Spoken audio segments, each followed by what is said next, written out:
এই যে ছাত্রদেরকে যে রাজনীতিতে ব্যবহার করা হয়, এটা ছাত্রদের উপরে জুলুম। কলেজ ভার্সিটির ছাত্রদেরকে রাজনীতিতে ব্যবহার করা হয় না?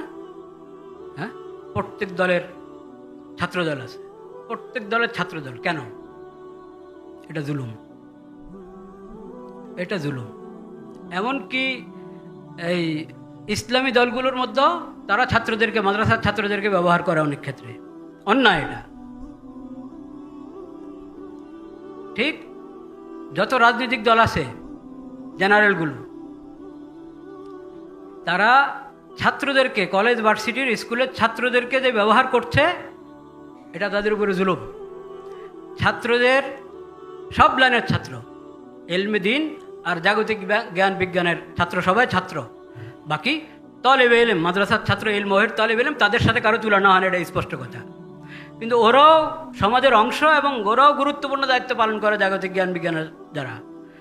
সেই জ্ঞান বিজ্ঞানকে নাস্তিকতা এবং অন ইসলামিক পদ্ধতিতে মুসলিম দেশে পড়ানো, সেটা বিশাল জুলুম, কঠিন জুলুম। ওই জুলুম থেকে ছাত্রদেরকে রক্ষা করতে হবে। আমি ছোট্ট জুলুমটা বললাম যে ওদেরকে দলীয় রাজনীতিতে জড়িয়ে দেওয়া, এই রাস্তা বন্ধ করা জরুরি। তো এরকম অনেক জায়গায় হক লঙ্ঘিত হচ্ছে। প্রত্যেক